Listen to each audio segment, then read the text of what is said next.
ಧನ್ಯವಾದಗಳು ತಿಮ್ಮೇಗೌಡ ಅವರೇ ತಮ್ಮೆಲ್ಲ ಮಾಹಿತಿಗಾಗಿ. ಇನ್ನು ಇದೇ ವಿಚಾರಕ್ಕೆ ಸಂಬಂಧಪಟ್ಟಂತೆ ವಿಜಯೇಂದ್ರ ಅವರು ಕೂಡ ಕೆಂಡವನ್ನ ಕಾರಿದ್ದಾರೆ. ಡಿಕೆಶಿ ಸಿಎಂ ಆಗಿ 24 ಗಂಟೆಗಳಲ್ಲಿ ಭ್ರಷ್ಟಾಚಾರ ಆಗೋದಕ್ಕೆ ಬಿಡಲ್ಲ ಅಂತ ಅವರು ಹೇಳಿದ್ರು. ಆದ್ರೆ ಕೊಳ್ಳೆ ಹೊಡೆದಿರುವಂತಹ ಬಿ ನಾಗೇಂದ್ರನ ಯಾಕೆ ಅವರು ಸಂಪುಟಕ್ಕೆ ತೆಗೆದುಕೊಂಡಿದ್ದಾರೆ? ದಲಿತ ಸಮುದಾಯದ ಹೆಸರು ಹೇಳೋದಕ್ಕೆ ನಾಗೇಂದ್ರ ಅವರಿಗೆ ಯೋಗ್ಯತೆನೇ ಇಲ್ಲ. ಜೊತೆಗೆ ಕಾಂಗ್ರೆಸ್ ಸರ್ಕಾರದ ವಿರುದ್ಧ ಇದೀಗ ಬಿಜೆಪಿ ರಾಜ್ಯಾಧ್ಯಕ್ಷ ವಿಜಯೇಂದ್ರ ಈ ರೀತಿಯಾಗಿ ಕೆಂಡ ಕಾರಿದ್ದಾರೆ. ಮುಖ್ಯಮಂತ್ರಿ ಕೇಳೋದಕ್ಕೆ ಇಚ್ಛಪಡ್ತೇನೆ. ಯಾರನ್ನ ರಕ್ಷಣೆ ಮಾಡಲು ಕೊಟ್ಟಿದ್ದೀರಿ? ಮುಖ್ಯಮಂತ್ರಿಯಾಗಿ ಪ್ರಮಾಣ ವಚನವನ್ನ ತೆಗೆದುಕೊಂಡು 24 ಗಂಟೆಯಲ್ಲಿ ಏನ್ ಹೇಳಿದ್ರಿ ಮುಖ್ಯಮಂತ್ರಿಗಳೇ? ಯಾವುದೇ ಕಾರಣಕ್ಕೂ ಭ್ರಷ್ಟಾಚಾರವನ್ನು ಸಹಿಸೋದಿಲ್ಲ. ಯಾರು ಭ್ರಷ್ಟಾಚಾರ ಮಾಡ್ತಾರೆ ಅವ್ರನ್ನ ಒದ್ದು ಒಳಗಾಗ್ತೇನೆ ಅನ್ನೋ ಮಾತನ್ನು ಹೇಳಿದ್ರಿ.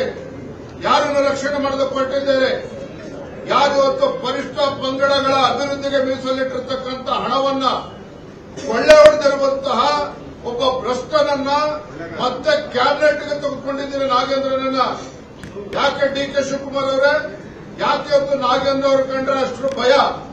ಇವತ್ತು ನಾಗೇಂದ್ರ ಒಬ್ಬ ದಲಿತ ಅಂತ ಹೇಳಿ ಇವತ್ತು ಬಿಜೆಪಿ ಜೆಡಿಎಸ್ ಅವರು ಹೋರಾಟ ಮಾಡ್ತಾ ಇದ್ದಾರೆ ಅಂತ ನೀವು ಹೇಳ್ತೀರಲ್ಲ. ಇವತ್ತು ನಾಗೇಂದ್ರ ಅವರೇ, ನಿಮಗೆ ಹೇಳೋದಕ್ಕೆ ನಾಚಿಕೆ ಆಗಬೇಕು. ಇವತ್ತು ಯಾವ ದಲಿತರ ಅಭಿವೃದ್ಧಿಗೆ ಮೀಸಲಿಟ್ಟಿರ್ತಕ್ಕಂಥ ಹಣವನ್ನ ಕೊಳ್ಳೆ ಹೊಡೆದಿರ್ತಕ್ಕಂಥ ನೀವು ಆ ಸಮುದಾಯದ ಹೆಸರಿರ್ತಕ್ಕಂಥ ಯಾವುದೇ ಒಂದು ಯೋಗ್ಯತೆ ನಿಮಗಿಲ್ಲ. ಯಾರನ್ನ ರಕ್ಷಣೆ ಮಾಡಲು ಕೊಟ್ಟಿದ್ದೀರಿ?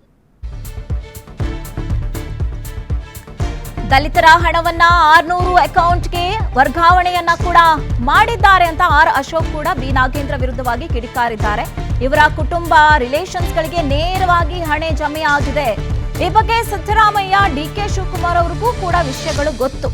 ನೇರವಾಗಿ ಬಳ್ಳಾರಿ ಲೋಕಸಭಾ ಚುನಾವಣೆಗೆ ಇದರ ಹಣ ಹೋಗಿದೆ ಅಂತ ವಿಪಕ್ಷ ನಾಯಕ ಆರ್ ಅಶೋಕ್ ಅವರು ಇದೀಗ ಆರೋಪವನ್ನ ಮಾಡ್ತಾ ಇದ್ದಾರೆ. ಸಿಬಿಐ ಎಲ್ಲ ಪೊಲಿಟಿಕಲಿ ಮೋಟಿವೇಟೆಡ್ ಅಂದ್ರೆ ಅವೆಲ್ಲ ಇವತ್ತಿಂದ ಏನಿರೋವಲ್ಲ. 50 ವರ್ಷದಿಂದನೂ ಇಡಿನೂ ಇದೆ, ಸಿಬಿಐ ಇದೆ. ಅವಾಗೇನು ಅವು ಪೊಲಿಟಿಕಲ್ ಆಗಿತ್ತ, ನಾನ್ ಪೊಲಿಟಿಕಲ್ ಆಗಿತ್ತ? ಸುಮ್ಮನೆ ಸಿಕ್ಕಾಕೊಂಡಿದ್ದಾರೆ. ಆಪಾದನೆ ಮಾಡುವಂಥದ್ದು ಕಳಂಕಿತ ಒಬ್ಬ ಸಚಿವನಿಗೆ ಗೌರವ ತರೋದಲ್ಲ. ಇಲ್ಲಿ ಪ್ರಮುಖವಾಗಿ ಹಂಗಾರೆ 187 ಕೋಟಿ ಹೆಂಗೋಯ್ತು? ಅವರದೇ ಇಲಾಖೆಯಲ್ಲಿ 187 ಕೋಟಿ ಹೋಗಿದ್ದಕ್ಕೆ ನಾಗೇಂದ್ರನ ಅಕೌಂಟ್ಗೆ 1.2 crores ಬಂದಿದೆಯಲ್ಲ, ಡೈರೆಕ್ಟ್ ಆಗಿ ಅವ್ರ ಅಕೌಂಟ್ಗೆ ಹೋಗಿದೆ, ಅವ್ರ ಸಂಬಂಧಿಗಳ ಅಕೌಂಟ್ಗೆ ಹೋಗಿದೆ. ಆ ಸಂಬಂಧಿನೂ ಒಪ್ಕೊಂಡಿದ್ದಾರೆ, ನಾಗೇಂದ್ರನೇ ಕೊಟ್ಟಿರೋದು ಅಂತ ಸಿಬಿಐ ಶಾಸೀಟ್ ಅಲ್ಲಿ ಅವರೇ ಒಪ್ಕೊಂಡಿದ್ದಾರೆ, ಸ್ಟೇಟ್ಮೆಂಟೇ ಮಾಡಿದ್ದಾರೆ. ಮತ್ತೆ ಈ ಹಣ 600 ಅಕೌಂಟ್ಗೆ ಡಿವೈಡ್ ಆಗಿದೆ. ಇಲಾಖೆ ಹಣ 600 ಅಕೌಂಟ್ಗೆ ಡಿವೈಡ್ ಆಗಕ್ಕೆ ಅಂದ್ರೆ ಮಂತ್ರಿ ಸಹಾಯ ಇಲ್ದಿರ ಹೆಂಗ